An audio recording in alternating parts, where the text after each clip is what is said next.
Buenas tardes, sean todos bienvenidos a este último encuentro del ciclo de webinars 2020 de UFRO Didáctico Matemático, organizado por la carrera de Pedagogía en Matemática y la Escuela de Pedagogía de la Universidad de la Frontera. Este ciclo de webinars, como bien todos saben, se viene realizando desde agosto, ¿cierto?, de este año, y este es nuestra última reunión, nuestro último seminario.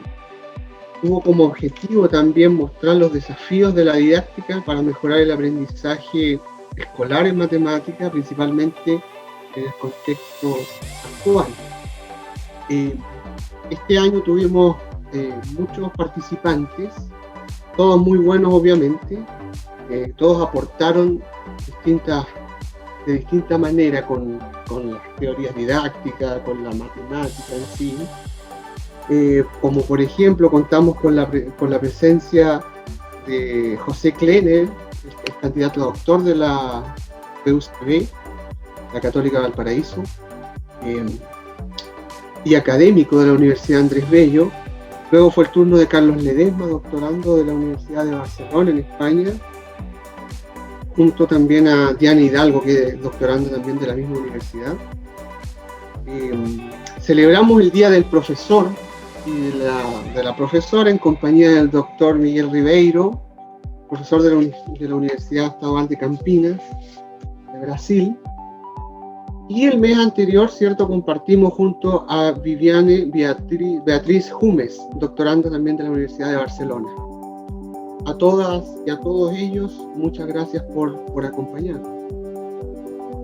Antes de comenzar, vamos a saludar cordialmente a nuestra última expositora, ¿cierto?, a la doctora Romina Menares Espinosa, quien abordará el tema en nuestro seminario web UFRO Didáctico Matemático, respuestas de estudiantes que profesores validan en matemáticas.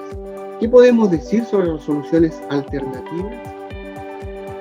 Les recordamos que esta exposición está siendo transmitida por Facebook Live para aquellas personas que no alcanzaron a inscribirse y será grabada por si les interesa volver a revisar en algún momento. Una vez terminada también la exposición, contamos con unos minutos para responder preguntas, así que las pueden ir dejando en el chat y nosotros se las leeremos a la expositora, ¿cierto?, para que nos vaya comentando o respondiendo. Entonces dejamos con ustedes a la doctora Romina Menares. Muchas gracias por estar aquí, Romina, y bienvenida aquí al UFRO Didáctico Matemático. Hola a todos y a todas, muchas gracias por la invitación y por la presentación. Bueno, yo voy a compartir pantalla. Ahí estamos. Entonces, bueno, yo soy académica de la Universidad de Valparaíso y mi doctorado lo cursé en la Pontificia Universidad Católica de Valparaíso. Es un dato que en algún momento voy a utilizar, así que por eso lo doy. Bueno, quise poner a esta charla este nombre, respuesta de estudiantes que profesores validan en matemáticas y qué podemos decir sobre resoluciones alternativas, porque me interesa tratar 3 puntos que son para mí interesantes. En primer lugar, tiene que ver con el problema mismo y la cualidad que este problema puede tener. Por otro lado, están las respuestas de los estudiantes, ¿cierto? Cómo ellos resuelven el problema, cómo se enfrentan a él. Y por otro lado, ¿qué es lo que consideran los profesores acerca de lo que los estudiantes realizan? ¿Ya? Entonces, esos 3 aspectos son los que quiero tratar. Esa foto la tomó mi hermana en Valparaíso y siempre la utilizo porque para mí simboliza enfocarse, ¿ya? Entonces, aquí mi foco en esta presentación va a ser primero mostrarles un problema con distintas posibilidades de resolución, eso es importante. Por otro lado, les voy a mostrar la resolución más esperada que teníamos de ese problema. También vamos a mirar algunas resoluciones de estudiantes, también algunas resoluciones de profesores al mismo problema, y además qué opinan ellos acerca del problema mismo, de la cualidad del problema y de lo que los estudiantes realizan. ¿Ya? También les voy a mostrar qué analizamos nosotros teóricamente sobre este problema, que va a ser lo último que voy a mostrar. ¿Ya? El problema es el siguiente. Yo este problema lo trabajé en mi tesis doctoral. Ahí tomé datos, ¿cierto? Y el problema no es original de mi tesis, sino más bien originalmente fue planteado por Carlson y Bloom en el 2005, pero ha sido adaptado en diferentes contextos. Particularmente en Francia y en México se ha trabajado este problema.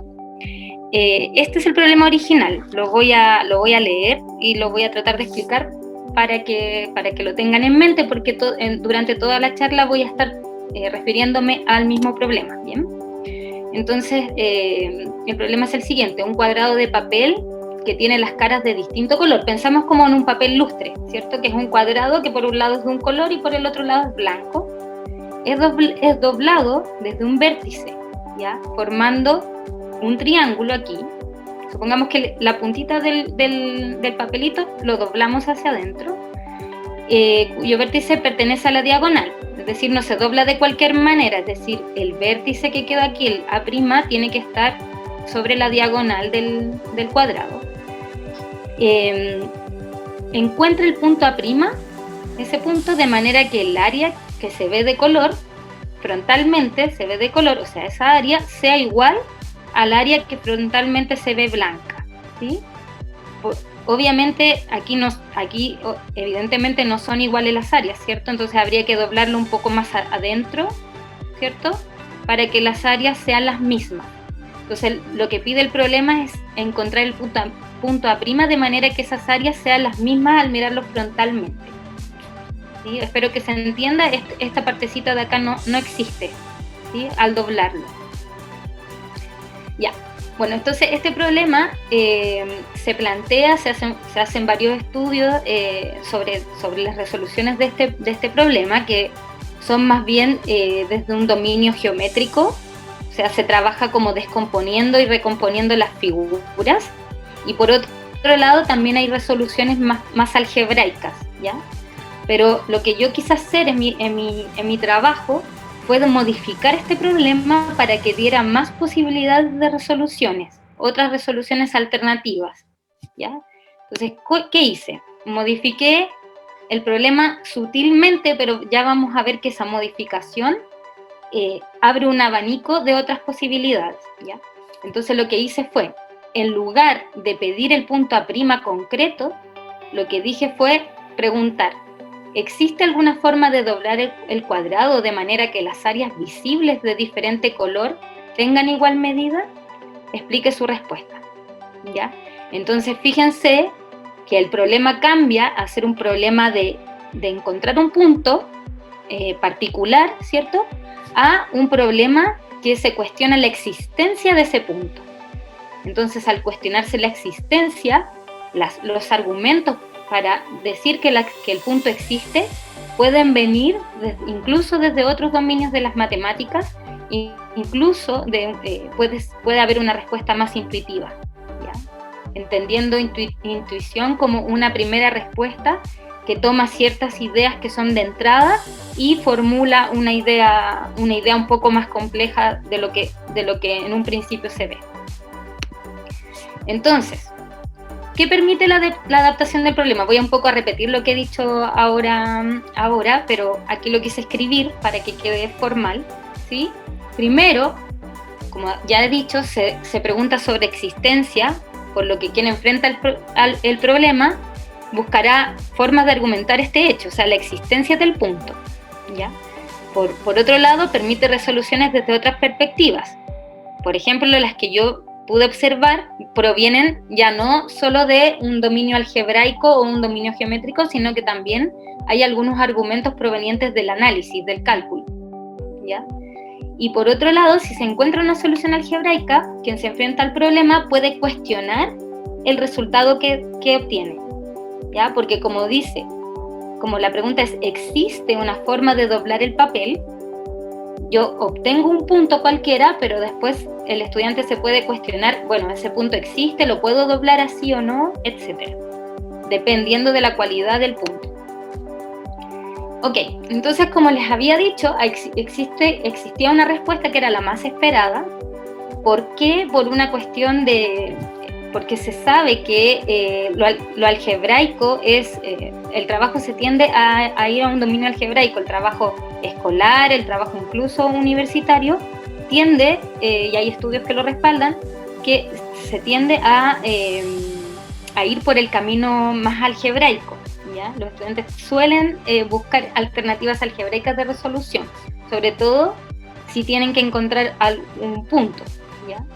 Entonces, si bien el problema está formulado en un contexto geométrico, el álgebra aparece ahí cuando empezamos a involucrar variables, ¿sí? Y empezamos a darle una forma más como de geometría, podríamos decir como de geometría un poco más analítica, aunque aquí no tengo coordenadas, pero de todas maneras tengo variables que están jugando un rol, ¿ya? Entonces, la respuesta más esperada, como bien decía, es algebraica, ¿ya? Y efectivamente lo que encontramos es que la mayoría de los estudiantes lo resuelven de esta manera, ¿ya? Esta es una forma, yo aquí planteo una forma, pero hay más. Por ejemplo, considerar los lados como A, y este lado del triangulito que se forma como X, ¿sí? Aquí se forma un triángulo isósceles, por lo tanto es X en ambos lados, ¿cierto? Y aquí el ángulo es de 90 grados.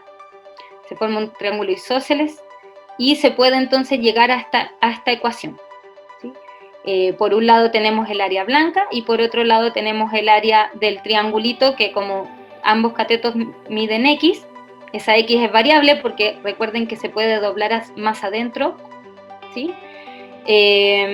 Entonces el área del triángulo es X cuadrado partido por 2, ¿sí?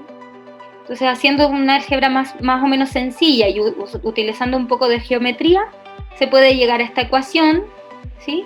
Otra alternativa, aquí planteo otra alternativa, pero en ambas llego a la solución de que X es A raíz de 2/3, ¿ya? Entonces, lo interesante aquí es que estudiantes que resolvieron el problema de manera algebraica, que fue la mayoría, igual se cuestionan, algunos de ellos, no todos, se cuestionan el hecho de que si se puede doblar efectivamente el cuadrado de esta manera, siendo raíz de 2/3 un número irracional. Entonces, por ahí hay un cuestionamiento mayor acerca de la solución que obtengo. Es decir, no se conforman con solo tener la solución, sino que además se lo cuestionan. Ya, pero encontramos otras soluciones que también esperábamos a priori, ¿ya? Y a esta le llamamos una respuesta más dinámica. Y aquí es donde se abre el abanico de otras respuestas, dada la modificación del problema, porque si no hubiéramos modificado el problema, no hubiésemos tenido este tipo de respuesta. Por ejemplo, aquí un estudiante dice, sabemos que sin doblar el papel, el área se verá 100% de color A y 0% de color B. Ahora, si doblamos el papel al máximo posible, para que el vértice pertenezca a la diagonal, veremos que se forma un triángulo de 100% de color B y 0% de color A. Es decir, si no doblamos el papel versus doblamos completamente la mitad, ¿cierto? Por lo tanto, es natural, que en cierto momento la figura formada tenga 50% del color A y el otro 50% de color B, ¿sí? Entonces, ahí hay una idea que uno la podría calificar como bastante intuitiva. Sin embargo, hay muchos conceptos que están detrás de esta idea que se supone que el estudiante lo considera como algo natural, pero si lo matematizamos, eso ya puede tomar una forma más matemática que ya no es tan natural. Pero la primera idea viene de la percepción, de la intuición y de lo que yo observo de la realidad. Entonces, eso fue interesante encontrar. Por otro lado, otra respuesta que también esperábamos, voy a moverlo a ustedes para otro lado porque no sé cómo, así me voy a poner más, para que para poder mirar. Otra respuesta que también esperábamos, y esta, en realidad nosotros queríamos esta respuesta, porque, bueno, el trabajo que yo hice está centrado en el dominio del análisis, del cálculo, entonces nosotros queríamos que apareciera en alguna parte la continuidad de funciones y el teorema del valor intermedio. Y efectivamente algunos estudiantes lo resolvieron así. Ahora, quiero señalar, sí, que estos son estudiantes de primer año de universidad, ¿sí?, que estaban cursando en este momento cálculo 1, ¿ya? Entonces ellos ya tenían una idea de las funciones continuas y el teorema del valor intermedio, ¿sí? Ya, entonces la respuesta, que la calificamos como una respuesta más analítica, lo que dice es lo siguiente: sea A1 y A2 áreas del triángulo y del resto del papel respectivamente, ¿ya? Entonces dice, en la parte superior de la imagen, aquí aparece una ecuación, entonces formula A1 es igual y da un valor, que es x cuadrado, y A2 da otro valor, a cuadrado menos 2x cuadrado, ¿ya? Entonces este estudiante dice, al hacer un triángulo muy pequeño, tenemos que A1 es menor que A2. En el caso contrario, o sea que hacemos un triángulo muy grande, A1 es mayor que A2. Luego hay algún borrón ahí que no sabemos de qué se trata, y luego dice, formula una función, fíjense, f de x va a ser la función A1 de x menos A2 de x, que en el intervalo 0a. Y cuando x es 0, es decir, no se dobla nada, esta función es menor que 0, y cuando f es a, es decir, se dobla completamente, esta función es mayor que 0. Entonces, como uno es menor que 0 y el otro es mayor que 0, dice, por teorema del valor intermedio, existe un punto en que A1 de x es igual a A2 de x. Genial la respuesta, para mí es genial la respuesta. Sin embargo, aquí faltan algunos detalles. Por ejemplo, no dice que esa función es continua, no lo declara. Creemos que implícitamente el estudiante, al trabajar siempre con funciones continuas y que estas funciones que son algebraicas son siempre continuas, asume entonces que la función va a ser continua y no lo declara porque en realidad lo tiene como demasiado incorporado, ¿ya? Y también hay estudios que avalan ese tipo de afirmaciones, que se les llama continuidad natural, ¿ya? Ahora, ¿qué pasó? Después de esto, enfrentamos a 8 profesores en servicio a este problema, ¿ya? A este mismo problema. Profesores en servicio quiere decir que son profesores que están en ejercicio, ¿ya? Y, pues, ¿qué creen ustedes que sucedió? ¿Cómo lo resolvieron? Como vamos a dejar las preguntas para el final, yo misma voy a contestar, ¿ya? Entonces, solo un profesor lo respondió así. Entonces dice, sí, claramente el área del triángulo, o sea, sí, eso quiere decir que hay un punto, se puede doblar el papel de manera de que las áreas sean iguales. Entonces dice, claramente el área del triángulo aumenta desde 0 sin doblar hasta la mitad del área del cuadrado, completamente doblado por la diagonal. Mientras el área de la región visible de la cara va disminuyendo desde 1 como área total del cuadrado hasta 0, cuando está doblado por la diagonal. O sea, ella hace un dibujo para explicarlo, ¿cierto? Y dice, las áreas son funciones continuas, ahí el profesor sí declara que son funciones continuas, en este caso una creciente y la otra decreciente, y definidas además en un intervalo de 0 a 1. Fíjense que aquí el profesor da como lado del cuadrado 1, pero podría ser cualquier otro número, ¿no? A 0, 1, y por lo tanto en algún punto coincidirán. Ya, aquí el profesor no declara que por teorema del valor intermedio, pero concluye que entonces van a coincidir. Bien. Y el resto de profesores y profesoras en servicio lo resuelve todo el resto, o sea, los otros 7 profesores lo resuelven algebraicamente, como la respuesta más esperada que yo les mostraba. Lo interesante aquí fue saber qué opinaban ellos y ellas sobre las resoluciones de los y las estudiantes. O sea, nosotros lo que hicimos fue mostrarle a estos profesores la resolución de los estudiantes de primer año de universidad. Y les preguntamos, ¿qué opinan ustedes de estas resoluciones? y además les preguntamos qué tal si ustedes les plantean este problema a sus estudiantes en el colegio, ¿ya? Y ahí tuvimos varias respuestas que yo les quiero mostrar. Ya. En primer lugar, algo que me parece muy, muy interesante de mirar es que los profesores califican como correcta la respuesta que es algebraica, ¿ya? Esa no tienen duda de que va a ser una respuesta correcta. Sin embargo, tres de los profesores apuntan a que no es 100% correcta, que sería 100% correcta siempre y cuando los estudiantes reflexionen acerca de la posibilidad real de realizar un doblez teniendo un resultado irracional, que era lo que yo les contaba al principio. ¿Se acuerdan que decía a raíz de 2/3? Entonces los profesores decían, bueno, está bien la respuesta a la que llegan los estudiantes, está bien que si llegan a raíz de 2/3, entonces existe el punto. Sin embargo, si ellos no reflexionan sobre ese punto, sobre el valor de ese irracional y de la posibilidad real de doblar el papel en un irracional, entonces la respuesta no está completa. Algunos de ellos hicieron esa reflexión. Por otro lado, algo que también me interesó mucho es que 2 profesores no calificarían como correcta la respuesta más dinámica. Ellos no la aceptarían además en sus clases, en el colegio. Ellos dicen, nosotros no aceptaríamos una respuesta así en el colegio. ¿Por qué? Porque la consideran informal.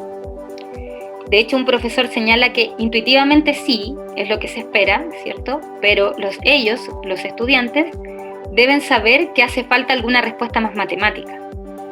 ¿Ya? O sea, no se quedan tranquilos con esta respuesta alternativa, que es bien intuitiva, de decir que si yo no doblo nada, tengo 100% de un color y 0% del otro, y si lo doblo todo, voy a tenerlo al revés, y que por lo tanto en algún momento tienen que ser iguales, porque piensan en un movimiento continuo cuando se va doblando el papel. Implícitamente está esa idea, ¿no? Ahora, todos los profesores consideran que un estudiante de colegio no llegaría a una respuesta como la que consideramos más analítica, aun cuando en algunos colegios se estudie función continua y teorema del valor intermedio, incluso, ¿ya? De hecho, yo tuve una profesora en particular, que eso fue un caso bien, bien especial, porque con ella lo que hicimos fue planificar una clase de función continua y de teorema del valor intermedio para el colegio, y la profesora declaraba que iba a ser imposible que los estudiantes tomaran este camino. O sea, poner este problema para estudiantes que están estudiando, valga la redundancia, estudiando función continua y TBI. ¿Ya? Y ese es el caso interesante que les quiero mostrar, porque además la profesora dice que de plantear este problema en clases, sus estudiantes no van a quedar conformes, además, con decir que existe un punto, porque ellos querrán saber cuál es explícitamente el punto. Ella me decía, si yo les digo, existe y listo, quédate tranquilo con eso, el estudiante va a decir, no, pero es que quiero saber cuál es. No puede ser que diga que existe y no puedas decir cuál. ¿Ya?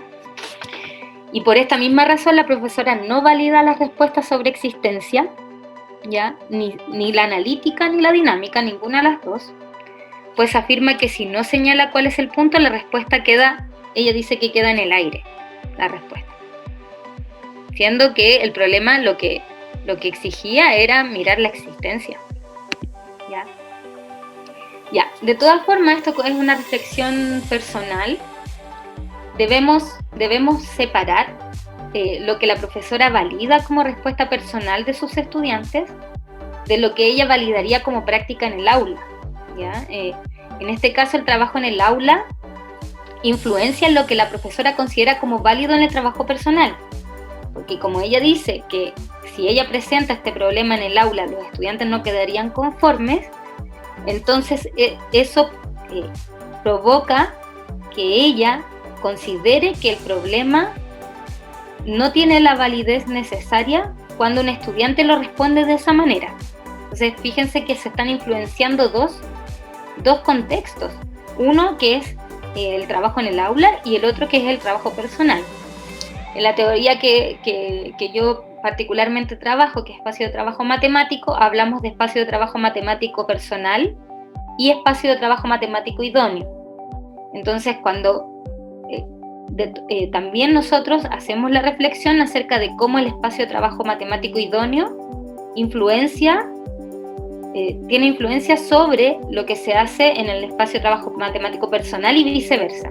O sea, hay una cuestión bidireccional en que los espacios de trabajo matemáticos se influencian. Después les voy a hablar un poquito más sobre la teoría, no voy a entrar mucho a ella, pero va a haber una pincelada. ¿Ya? Bueno, entonces lo que nosotros también hicimos fue analizar las respuestas alternativas y hay algunos resultados que nos parecieron interesantes. O sea, aquí es donde no puedo mostrar el análisis sin hablar de la teoría, ¿ya? Porque el análisis se hizo justo con eso. Entonces, bueno, la teoría con la cual la analizamos se llama espacio de trabajo matemático. Esta teoría fue propuesta originalmente por Odemón y Kuzniak y para el dominio solamente de la geometría, y fue ampliada al dominio de la matemática en general por Kuzniak en el año 2011. ¿Ya? Básicamente, como para dar una idea de la teoría, ¿cierto?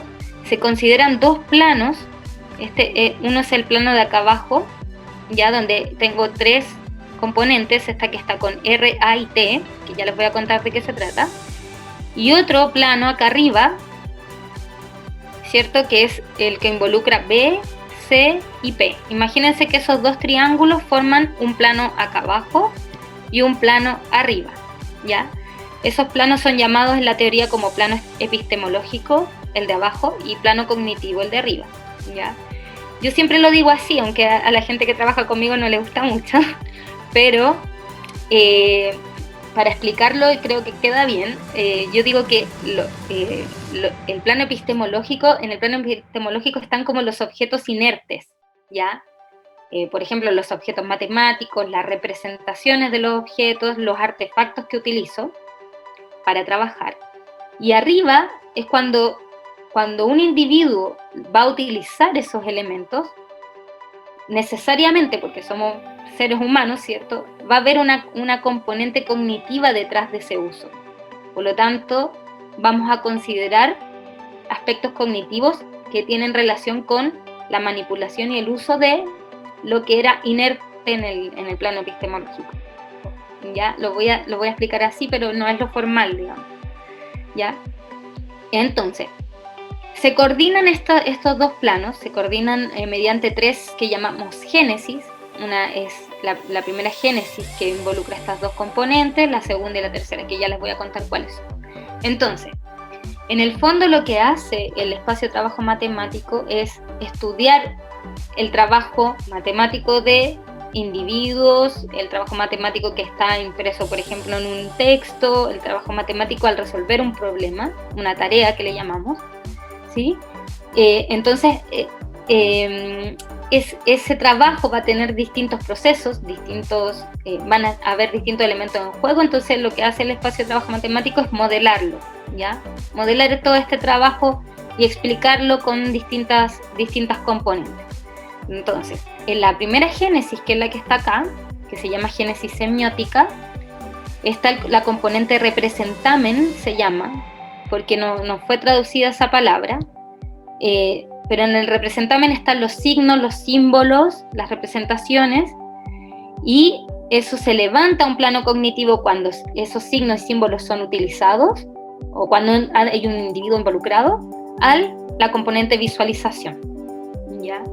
Entonces, por ejemplo, yo podría mirar el símbolo épsilon, y para una persona que no está familiarizada con matemática o con cálculo en particular, ese símbolo no le diría nada, o le diría eso es una E, por ejemplo. Entonces la manera de visualizar de esa persona sería ese símbolo es una E, nada más. Pero otra persona que sí está familiarizada con el cálculo, cuando ve épsilon, cuando mira ese signo, lo interpreta de otra manera. Esa persona lo va a interpretar como algo muy pequeño. Generalmente uno dice un épsilon de tiempo, los que estamos como ligados a las matemáticas, un épsilon de tiempo, eso quiere decir que es un tiempo chiquitito, cortito, ¿cierto? Porque le damos una interpretación a ese símbolo. Por lo tanto, eso ya es una visualización, ¿ya? Y hay maneras de visualizar. Por ejemplo, nosotros consideramos el marco teórico de Duval, que es un marco bien conocido, así que yo creo que ustedes pueden yo creo que lo conocen. Y Duval, bueno, habla de la representación, ¿cierto?, de la noesis y de la semiosis, y además tiene trabajo sobre la visualización. Entonces, pero el trabajo de visualización de Duval es más bien desde la geometría, pero también lo podemos mirar en otros dominios de la matemática, ¿cierto? Entonces, el símbolo, el signo, la marca, digamos, va a tener alguna interpretación y va a decir algo, nos va a decir algo, vamos a tener una forma de visualizar distinta a si miramos otro símbolo. Por ejemplo, si miramos una ecuación, que en el problema que yo les quiero mostrar, es distinto a que lo miramos una función. Independiente de que una ecuación la podemos considerar de alguna manera como función. Pero si la vemos escrita como ecuación, nos evoca algo distinto a si lo miramos como función, por ejemplo, ¿ya? Por otro lado está la génesis, esta es la génesis instrumental, que involucra artefacto con construcción, ¿ya? El artefacto es algo inerte, como les decía. Entonces yo siempre pongo este ejemplo a mis estudiantes y a toda la gente que le explico de ETM, porque todos me dicen, ese ejemplo es muy bueno, así que también se los voy a dar a ustedes. El artefacto, por ejemplo, yo tengo una regla, ¿ya? Esa regla la puedo usar para medir, o la puedo usar, por ejemplo, para trazar segmentos. Entonces tengo dos usos distintos de una regla, ¿cierto? Entonces, si la regla la uso para medir, ese se le llama un instrumento 1. Y si la regla la uso para trazar un segmento, ese sería otro instrumento. Es decir, el instrumento, por eso se llama génesis instrumental, porque instrumentaliza aquí al artefacto. El instrumento está asociado al uso. No es solo el artefacto, sino que el artefacto y su uso. Son los dos elementos, ¿ya? Entonces ahí está la génesis instrumental. Y la génesis discursiva, que es la última que tenemos acá a la derecha, considera el referencial teórico. Aquí están, por ejemplo, las definiciones, están las propiedades, los teoremas, etcétera, y lo relaciona con la prueba, con el proceso de prueba. Aquí hay elementos discursivos detrás, argumentos. Cuando hablamos de prueba no hablamos en el sentido de demostración, o sea, la prueba no es sinónimo de demostración aquí. La prueba podría ser otro tipo de argumento, ¿ya? Argumentaciones distintas, no solamente la demostración estricta, ¿ya? Entonces ese es el último. Entonces, bueno, y Richard y Kuzniak en el año 2014 proponen la idea de planos verticales, que son estos que están aquí, SEM-INS, INS-DIS y SEM-DIS. ¿Qué quiere decir eso? Se considera que estas génesis no están aisladas unas con otras, siempre van articuladas en un trabajo matemático. Por ejemplo, si yo quiero demostrar algo, utilizo representaciones, ¿cierto? Esas representaciones las modifico, hago tratamiento y conversiones, entonces estaría como más o menos en la génesis semiótica, pero además quiero demostrar, así que eso lo coordino con una demostración, entonces estaría en un plano SEM-DIS, semiótico discursivo. Este plano semiótico instrumental, cuando por ejemplo yo modifico una ecuación, la transformo en función para poder graficarla, por ejemplo. Entonces cuando grafico ahí utilizo instrumentos simbólicos, ¿sí? y activo este plano vertical. Y también está este otro que es el instrumental discursivo, ¿ya? Ojo que aquí los artefactos no siempre son materiales, también puede ser simbólico. Un artefacto simbólico, como el más fácil de explicar, son los algoritmos, ¿ya? En que yo no me fijo en la propiedad de ese en las propiedades que llevó a construir ese artefacto, sino que en cómo funciona el artefacto, más bien, ¿ya? No en argumentar cómo funciona ese artefacto, sino que lo utilizo confiando en que el artefacto me va a funcionar, ¿sí? Bueno. Entonces ahora quiero mostrarles cómo se hizo el análisis de esta resolución alternativa, que tiene varios elementos importantes, ¿ya? En primer lugar, y pensando en lo que les hablé sobre la teoría, fíjense que aquí este estudiante, que este es otro, no es el que les mostré antes, la misma resolución, arma esta... ¿O sí? No, sí, este es el mismo, perdonen, sí es el mismo porque tiene el borroncito. Fíjense que aquí él arma una ecuación, ¿sí? Dice que A1 es esto que está acá, ¿cierto? A2 es esto que está acá, ¿sí? Tiene eso, pero después eso lo asocia a una función, ¿cierto? El Sx es algo que va cambiando, es una variable que además la toma en un intervalo particular, por lo tanto hace aquí un tratamiento. En el sentido de Duval hay un tratamiento que además de ser un tratamiento, genera otro objeto, un objeto que se visualiza distinto, porque el objeto así como está tiene una X que es estática, ¿ya? Que no se va modificando, ¿sí? Pero pasa a ser una X que va variando y necesita eso para poder decir que es una función y que además para poder aplicar el teorema del valor intermedio, ¿ya? Entonces, ¿cómo se analizó esto? Hay una activación aquí de una génesis semiótica, porque hay un proceso semiótico de visualización, ¿cierto? De mirar el objeto de una manera y cambiar el foco y mirarlo de otra manera. Pero también se articula con elementos del referencial teórico porque el estudiante hace esto justamente para poder aplicar el teorema del valor intermedio. Entonces siempre es la génesis discursiva, el discurso que él quiere armar, lo que está obligando a que este estudiante haga esta conversión. Si él no quisiera demostrar con el teorema del valor intermedio, no tendría la necesidad de hacer esta conversión. Pero son los elementos discursivos los que van no monitoreando, sino que comandando el trabajo que se va a hacer semióticamente. Ahora, igual cabe destacar que esta ha sido una discusión para este problema en particular, porque gente que trabaja en la misma teoría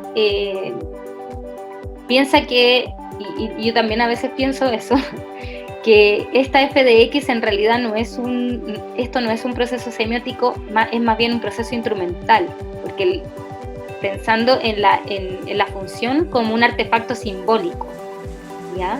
Que lo voy a poner en uso para poder tener las hipótesis del teorema del valor intermedio. No es una discusión zanjada, pero yo más bien se los quise mostrar aquí más como un elemento de visualización, porque para mí es claro, de todas maneras, independiente de que si esto es o no un artefacto simbólico, para mí es claro que hay un elemento visual que está jugando un rol, un papel en esta resolución, ¿ya?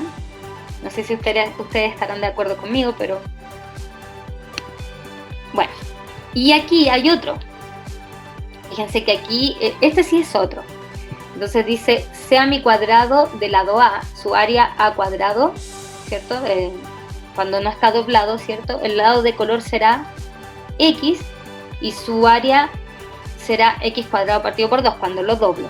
Entonces dice, no coloreada es esa expresión, coloreada es esa expresión, ¿sí? Y ahí inmediatamente considera la función f de x y g de x. Y además la grafica. Entonces, esa gráfica muestra otro, si ustedes lo interpretan desde el sentido de Duval, hay una conversión de un registro algebraico a un registro gráfico, ¿ya? Y eso da una componente importante de visualización, porque con esto, o sea, transformó algo que no tenía nada que ver con una función. Fíjense que eso es lo lindo del problema, que a mí un poco me emociona, es que tengo un problema que parte de un dominio geométrico, ¿cierto? Encuentro variables ahí, encuentro las X, formulo algo que es una expresión algebraica, que ni siquiera es una ecuación, es una expresión algebraica, la relaciono con una función, porque digo, bueno, este x va cambiando, ¿cierto?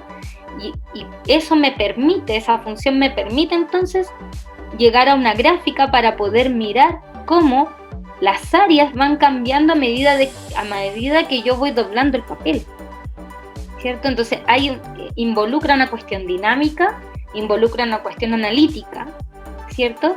Y este problema que originalmente era un cuadradito, ¿cierto?, bien inocente, se transforma en gráficas de funciones, ¿ya?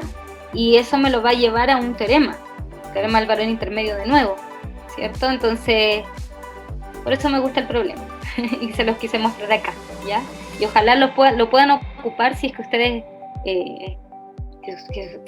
estiman que podrían ocuparlo, por ejemplo, en un curso de cálculo o incluso en el colegio a estudiantes que han estado viendo funciones continuas, porque hay escasez de problemas que puedan llegar a ser interesantes para los estudiantes, donde no es directo el aplicar el teorema del valor intermedio, no es directo demostrar que una función es continua, sino que más bien tienen que hacer un juego ahí que parte desde una parte media intuitiva también, porque fíjense que para poder armar todo este cuento tiene que haber algo de intuición mezclado. Entonces eso también me gusta del problema, porque es como que yo tengo algo general, un cuadrado, pero tengo que empezar a coordinar ideas de distintas partes. Aquí parece que hay una variable que está tomando un rol, esto se mueve, si yo lo muevo, esta X va cambiando, y el tema de la existencia también, que es algo potente, ¿cierto? Entonces también esa particularidad la tiene el problema mismo. Ya. Bueno, sobre este tipo de respuesta, que ya se las mostré antes, le mostré otra, pero aquí hay otro estudiante que también responde dinámicamente, como le llamé, en realidad.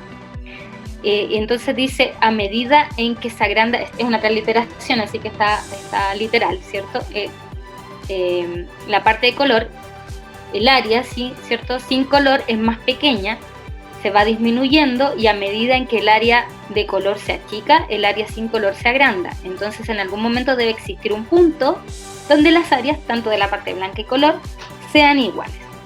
Y yo lo encontré genial, la respuesta a esta, porque implícitamente hay conceptos como la continuidad.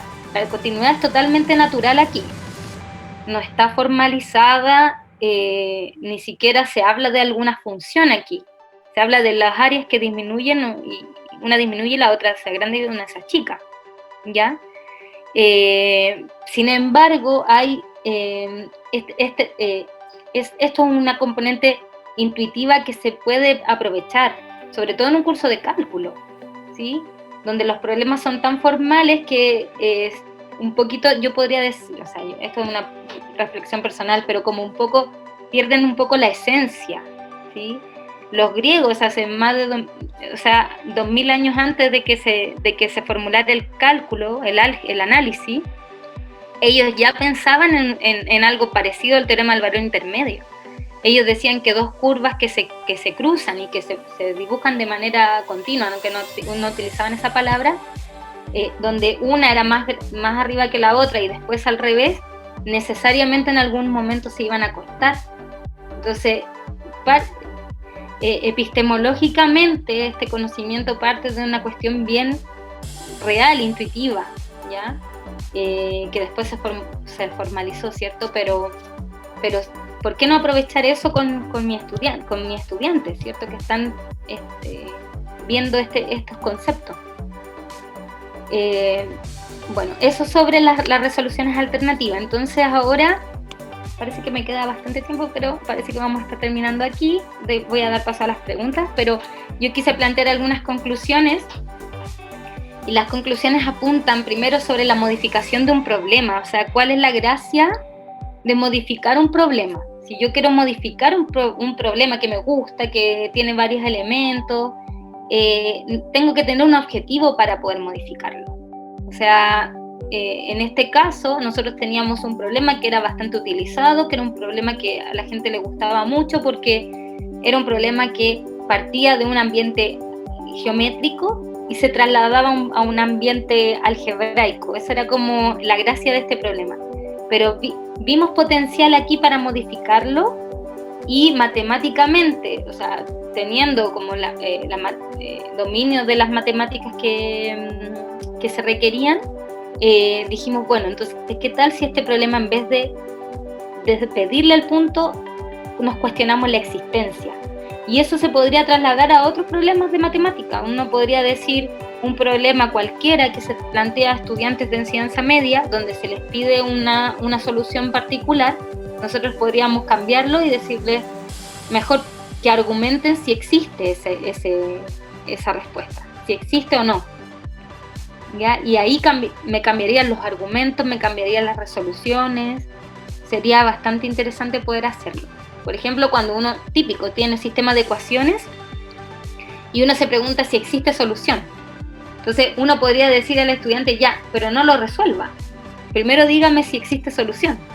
El estudiante va a tender a resolverlo, ¿cierto? Pero uno podría forzar y tratar de llevar al estudiante a que primero piense en que va a haber solución o no. ¿Ya? ¿Y cuántas soluciones voy a tener? Por ejemplo, mirando la pendiente de las expresiones, qué sé yo, de las rectas y qué sé yo, ¿ya? Y ahí también el teorema del valor intermedio sirve bastante para la existencia de soluciones, ¿ya? Después, por otro lado, algo que también quería plantear es cómo profesores resuelven el problema nuevo. Es decir, fíjense que los profesores tenían un problema que se podía resolver algebraicamente y optan por esa alternativa, ¿sí? Ahora, eso no está mal, porque uno cuando se enfrenta a un problema podría decir, lo puedo resolver así o lo puedo resolver así, y ambas van a estar bien. Y si quiero la alternativa algebraica, con eso es más rápido, ¿para qué voy a utilizar otro elemento? Sin embargo, cuando luego nosotros le preguntamos, primero le preguntamos si veían una función dentro del problema. Y ahí ya se complicaron, varios se complicaron. Algunos lo vieron, otros no. Y después cuando les mostramos las respuestas alternativas, fíjense en que se cuestionan acerca de su validez. Entonces ahí ya hay un punto más que va más allá de cómo yo como profesora personalmente, no como profesora, sino que yo como Romina resuelvo mi problema. Porque yo lo puedo resolver de la manera que yo quiera y ya. Pero después, cuando me muestran otra resolución, ser capaz de decir, bueno, esta resolución también es válida. ¿Ya? Y eso es lo que observamos, que había un punto ahí. Después, cómo evalúan los profesores el trabajo de estudiantes también, en qué se fijan para validar esto. ¿Ya? Se fijan en que el estudiante va a quedar conforme, se fijan en cómo lo voy a resolver en mi clase, o se fijan específicamente en la respuesta y los argumentos que están entregando los estudiantes, ¿ya? Y qué tan válidos son, matemáticamente válidos, y no solamente desde lo formal, sino que desde la esencia de la matemática misma. Y ahí entonces esto como que se combina un poco con el conocimiento especializado del profesor, que no es mi marco teórico, pero ya que tuvieron a Miguel Ribeiro aquí, que es, pues, por supuesto debe haber hablado sobre eso, también uno podría cuestionarse acerca de eso, o sea, qué tanto el profesor conoce de la matemática y de cómo enseñar la matemática como para poder evaluar lo que los estudiantes hacen, ¿ya? Y por otro lado, la cualidad del trabajo matemático en las distintas resoluciones. Fíjense que lo que acabamos de hacer, lo último que vimos, miramos entonces elementos de visualización que aparecen, elementos que pueden ser también de instrumentalización, ¿ya? Al utilizar, por ejemplo, la gráfica de la función para poder entregar un argumento, y todo esto apunta, porque el problema fue formulado así, a hallar argumentos que me puedan decir que la existencia del punto es así, o sea, que existe ese punto, ¿ya? Entonces, las distintas resoluciones tienen cualidades muy distintas, ¿ya? Y efectivamente lo que nos pasó que en un principio nosotros analizábamos, a ver, ya, ¿cuál plano vertical es el que se activa? Semiótico instrumental, semiótico discursivo, y quedábamos ahí. Entonces no entrábamos muy bien a profundizar en la cualidad de la resolución, pero cuando después dijimos, no, pero parece que aquí lo que está mandando el trabajo, lo que está comandando el trabajo es el discurso que quiero construir, y que por eso mismo yo hago todas las conversiones entre registros, los tratamientos y todo eso para poder llegar a un discurso, a la construcción de un documento, ¿cierto? Entonces ahí nos damos cuenta de que la cualidad del trabajo, los trabajos tienen distintas cualidades. El algebraico tiene una cualidad totalmente distinta al trabajo que es más analítico, y el trabajo que es dinámico también tiene otra cualidad, de mirar el problema en la realidad, que incluso podríamos llevarlo a un problema de modelación, que nosotros lo intentamos en realidad, hicimos un problema que era medio, algunos se ríen de este problema, porque dijimos ya que por un cuadrado, por ejemplo, de cemento, comienza a brotar petróleo. Entonces, si en algún momento lo que cubre el petróleo va a ser lo mismo que lo que está vacío, sin petróleo. Entonces me dicen, no, pero es que ese problema es como demasiado raro, o sea, ¿cuándo va a empezar a brotar petróleo de algo? Pero sí fue un intento de llevarlo como a un problema más real y que se podría hacer. ¿Y qué ganamos con eso? Hay otra cuestión matemática que ganamos con eso, que ya la función no se puede formular algebraicamente, porque si brota petróleo, ¿quién sabe cómo se va a comportar el petróleo? O sea, puede ser la función muy rara, así como con este virus que estamos teniendo.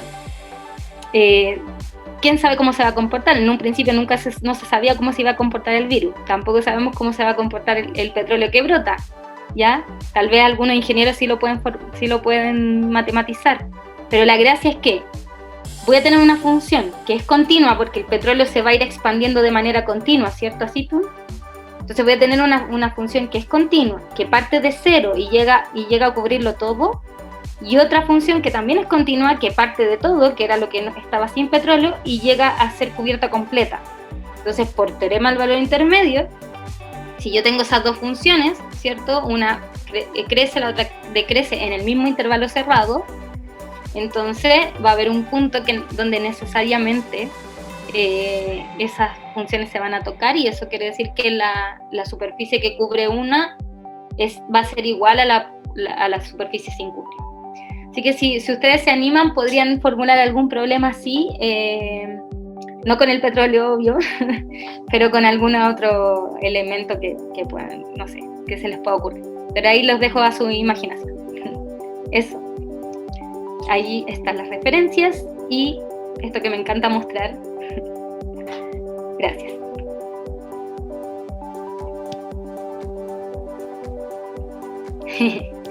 Bien. ¿Terminó? Voy a poner la primera. Ya. Lo primero que todo, bueno, muchísimas gracias. Me encantó tu presentación, Romina. Qué bueno. Mira, todo el rato, el momento que estuviste exponiendo, no dejé de pensar en el conocimiento interpretativo del profesor del cual trabaja Miguel Ribeiro. Porque también yo también lo trabajo, está parte de mi tesis, el discurso por otro lado, y ese conocimiento interpretativo del profesor, ¿qué es lo que permitiría hacer con estas tareas? Que primera cosa, te hiciste un llamado a que creemos problemas a partir de otros, como uno lo quiera plantear, dependiendo de nuestros intereses como profesores, obviamente, y aportando en el aprendizaje de los estudiantes. Entonces, ¿qué es lo que podemos ganar con esto nosotros? En la formación de profesores, por ejemplo, revelar la matemática que tiene ese profesor. ¿Será una matemática formal?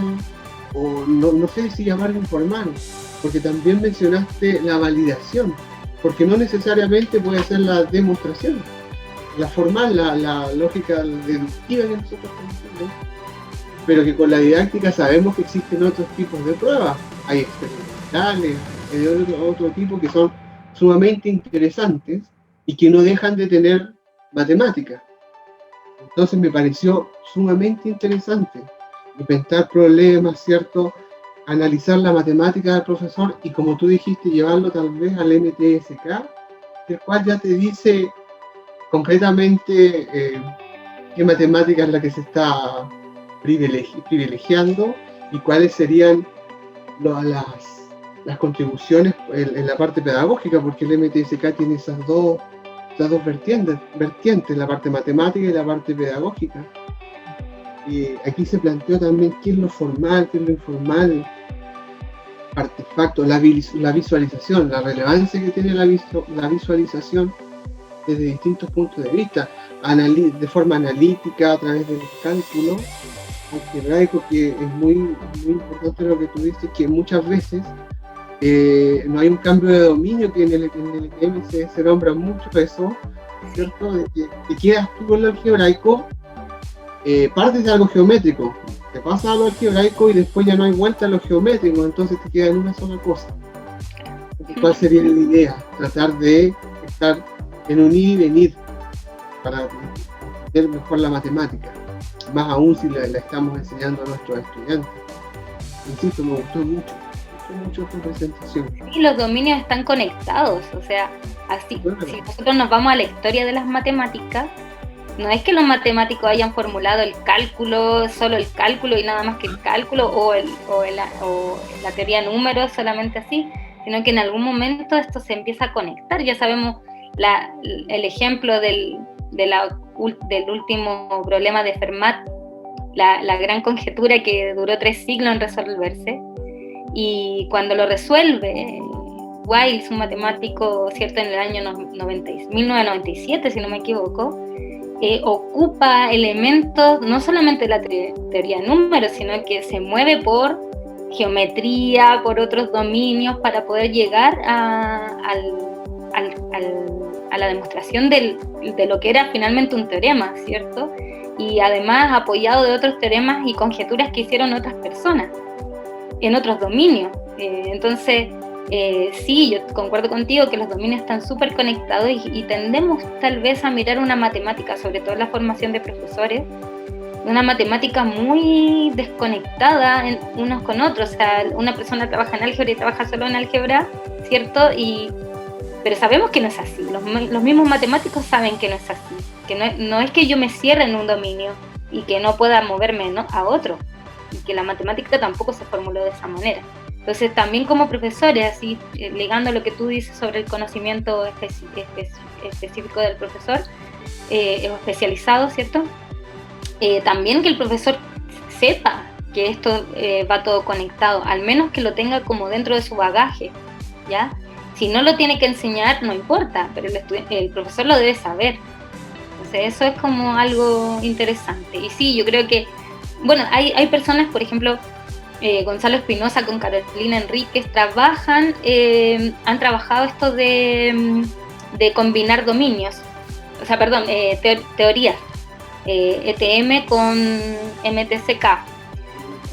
También, bueno, hay otras personas que están explorando en eso, ¿sí? Yo sé que Gonzalo Espinosa se ha metido mucho en el tema de espacio-trabajo matemático, y cuando tuvimos el congreso, el ETM 6, que fue acá en Valparaíso, vino gente, por ejemplo, Carrillo, bueno, y otras personas que trabajan esta misma teoría. Vinieron al congreso porque justamente les interesaba explorar cómo articular estas teorías. Nuria Climent también, se me olvidó. Nuria Climent también vino.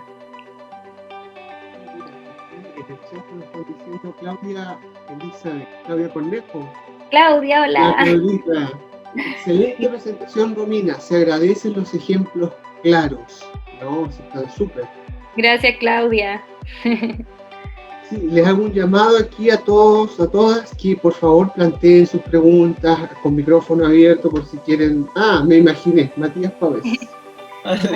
Estaba esperando el momento. No, primero agradecer a Romina. Realmente me sumo a tu emoción, porque claramente, igual que Luis, estaba mirando el problema y decía, wow, qué tremendo todas las aristas que puede haber para poder abordarlo. Y bueno, mi tesis trata sobre la noción de la demostración propiamente tal, y obviamente atiendo a toda la parte epistemológica de la prueba, entonces ahí estaba viendo dónde tenía que meterme yo para poder plantear alguna pregunta, pero más allá de todo me quedé pegado en la parte de los profesores, sobre todo en el aspecto de la validación, y que de hecho al final en la conclusión ahí planteaste la pregunta que yo me estaba haciendo de, bueno, finalmente esta validación que hacen los profesores, como que en cierta medida proviene de un sentido de autoridad, porque de alguna manera ellos llegan y dicen, no, ¿sabes qué? A mí yo no aceptaría esto en clase, porque siento que es una prueba informal, entonces hay como una suerte de autoridad que obviamente es lógica, que se da dentro de la sala, pero como que nos dejan entrever claramente cuáles son los criterios que utilizan para poder finalmente decir, bueno, esto es una prueba informal, esto es una prueba formal, y me recordaba, por ejemplo, de Gila Hanna, que es una canadiense, si no me equivoco, que trabaja en esta idea de la prueba, y habla de las pruebas que demuestran, las pruebas que explican, y ahí da una cantidad de ejemplos igual a los tuyos en el sentido de muy claros. Y me quedé fijo también en este chico o chica que dio esta prueba intuitiva, como escribió todo tratando de explicarlo, quizá no usó nada en términos matemáticos formales o elementos matemáticos en concreto, sino que trató de describir su respuesta. Entonces ahí como que me voló la cabeza porque dije, wow, claro, explicó cosas que es lo que algunos llamarían, por ejemplo, las pruebas intuitivas. Después están también pruebas sin palabras, cuando se demuestran cosas geométricas sin necesidad de escribir nada, sino que solamente de manera visual. Y me acordé ahí también de lo que Dieudonné menciona en algún momento, que es que no movilizamos más lógica de la que nos es necesaria. Es una frase bien bonita y bien interesante, porque este chico hizo eso, es decir, posiblemente no tenía los elementos matemáticos, o sí, quizás sí estaban presentes, pero él, para movilizar su respuesta, lo que hizo de alguna manera como en el aspecto del razonamiento, fue crear una respuesta entendiendo la situación y dando, claro, su respuesta escrita. Ahora, yo ahí quedé casado en el tema de los profes, como mencionaba. ¿Tú lograste identificar algún criterio en particular dentro de las posibles entrevistas que hiciste con ellos, que te haya dicho así como, parece que por acá los profesores entran a validar la respuesta fuera del ámbito autoritario, digamos, que podría darse en la sala? No sé si te trataste de algo de eso. Mira, súper buena pregunta, la agradezco. Mira, la verdad es que yo estaba indagando en otra cosa cuando hice la tesis, ¿ya? Y ahora, mientras he estado trabajando más en investigación ya más autónoma, digamos, me he estado metiendo un poco más en este tema de la validación de los argumentos, ¿ya? Cuando hice la tesis, en realidad lo que yo quería estudiar era el espacio de trabajo matemático de profesores. Eso era lo que yo quería ver. Y quería ver, además, porque yo decía, el profesor es un individuo que tiene como tres aristas. Por un lado, es una persona que resuelve problemas de matemática, que tiene que hacerlo, ¿cierto? Por otro lado, fue estudiante, ¿sí? Fue estudiante en su formación inicial.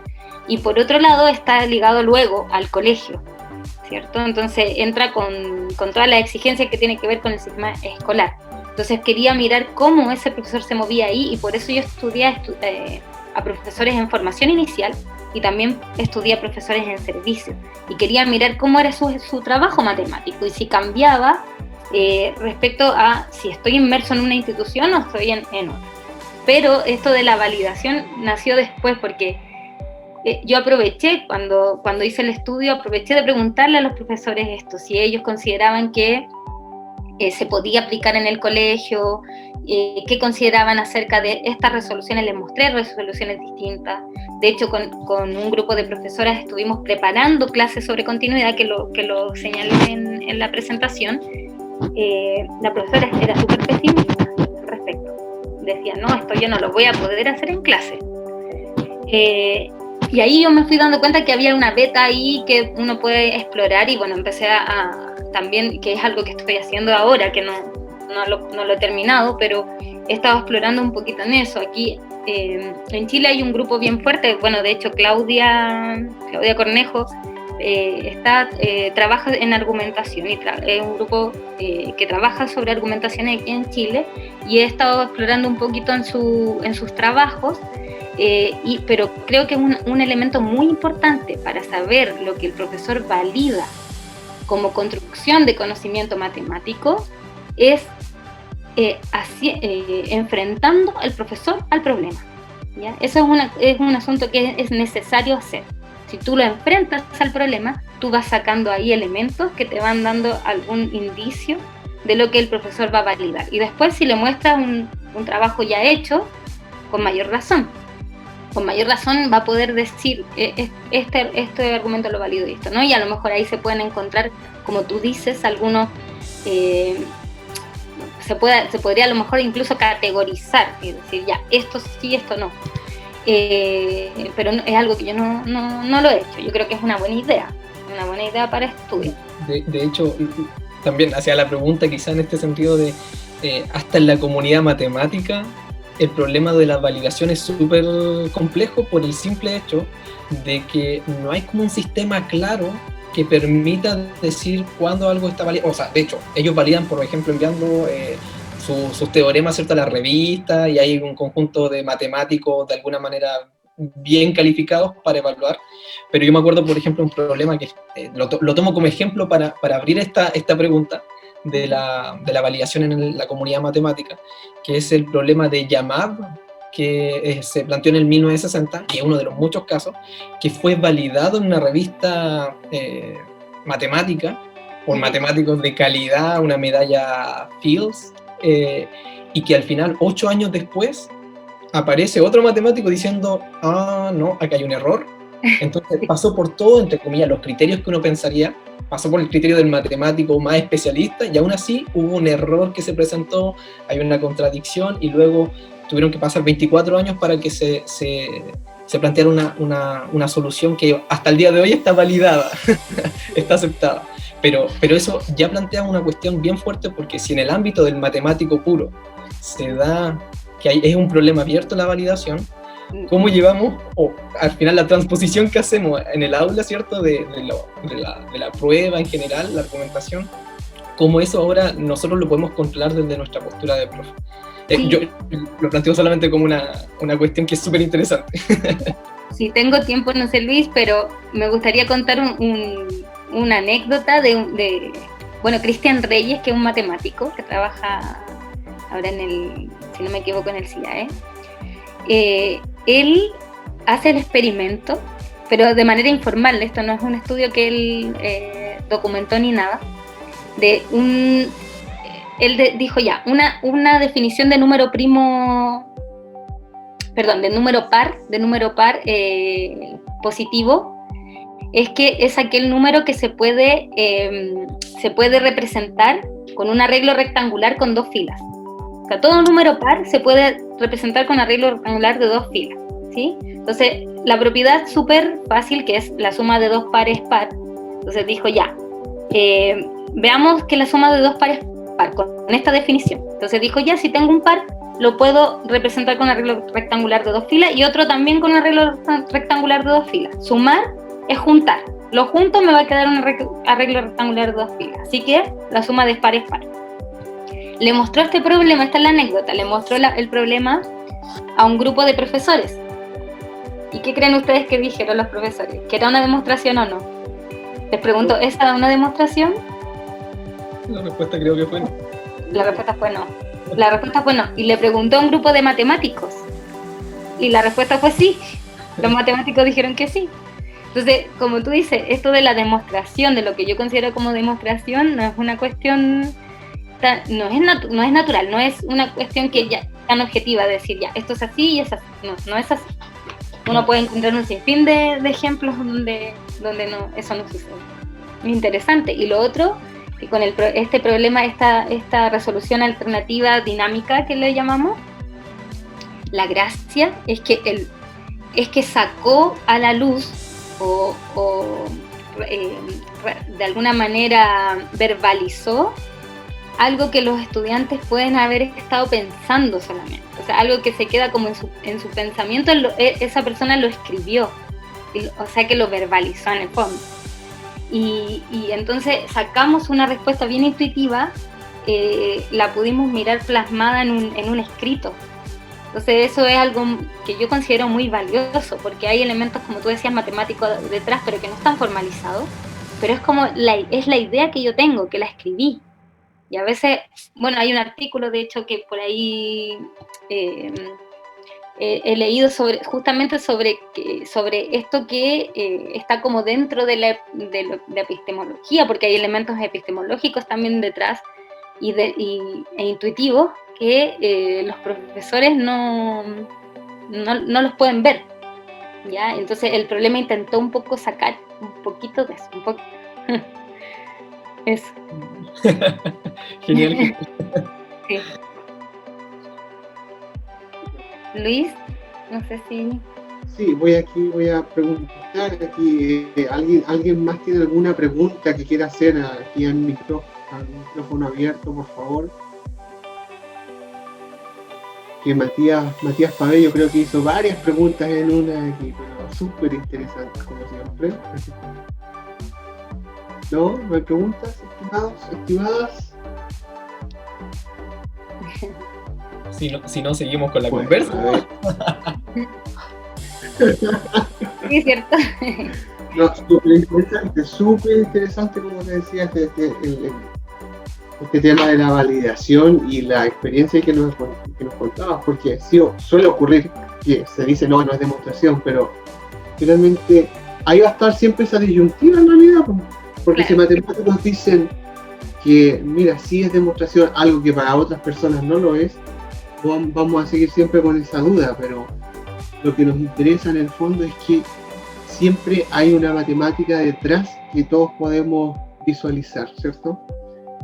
Y bueno, como no hay más preguntas, no me queda más que agradecer, ¿cierto?, a nombre de todos aquí, del equipo del UFRO Didáctico Matemático, a Romina primeramente por haber aceptado la invitación y por darnos tantos aportes acá con su exposición, que insisto, me gustó mucho. Los ejemplos muy claros, todo, muy bien, perfecto. Así que muchísimas gracias, Romina.